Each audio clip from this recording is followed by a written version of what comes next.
Այլևս փաստ է, որ Կալուգայից Հայաստան որպես խոպան գործուղված ռուսաստանցի օլիգարխը փորձում է ընտրակաշառքի միջոցով կեղծել ընտրությունները։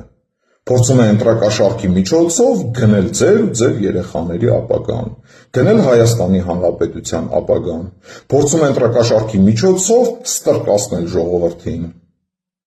Տաշիր Սամոյի թիմակիցներից մի քանիսը արդեն իսկ ձերբակալվել են ընտրակաշառք բաժանելու համար, ու վստահ եմ, դեռ շատերը կձերբակալվեն։ Խորտակվող նավակում հայտնված ռուսաստանցի օլիգարխը այլևս ոչինչ չունի կորցնելու, ու շատ լավ հասկանալով, որ որևէ հաջողության չի հասնելու, փորձում է ընտրությունները կեղծել ընտրակաշառք բաժանելով։ Ու այս պրոցեսից միակ մարդը, որ կարող է տուժել, դա դուք եք, սիրելի հայրենակիցներ։ Որևէ գործարքի գնալով Տաշիր Սամոյի ու նրա թիմակիցների հետ, ընտրակաշառք ստանալով կամ բաժանելով, պատժվելու եք օրենքի ողջ խստությամբ։ Հետևաբար, սիրելի հայրենակիցներ,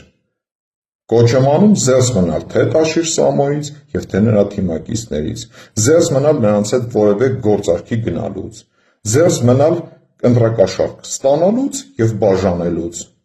քանզի նախ վաճառելու եք ձեր ու ձեր երեխաների ապագան, վաճառելու եք Հայաստանի Հանրապետության ապագան, ինչպես նաև պատժվելու եք օրենքի ողջ խստությամբ։ Բռնվեցին։ Քիչ առաջ հակակոռուպցիոն կոմիտեն հայտնեց, որ Տաշիր Սամոյի թիմակիցներից, մեր ձևով շարժման անդամներից արդեն իսկ 5 անձ է ձերբակալվել ընտրակաշառք բաժանելու համար։ Մարդկանց ձևական գրանցել են աշխատանքի, վճարել են գումար և ստիպել են, որպեսզի ընտրություններին քվեարկեն իրենց օգտին։ Կեղծ բարեգործության անվան տակ մարդկանց բաժանել են գումարներ, պարտավորեցնելով, որ ընտրություններին իրենց ձայն են տալու։ Այո, ընտրակաշառքի միջոցով փորձում են այս ժողովրդին նորից ստրկացնել, կեղծեն ընտրությունները։ Հետաքրքիր է, հիմա ինչ են ասելու Տաշիր Սամոն, նրա արհեստական բանականությունը, նրա թիմակիցները ու ձևիցները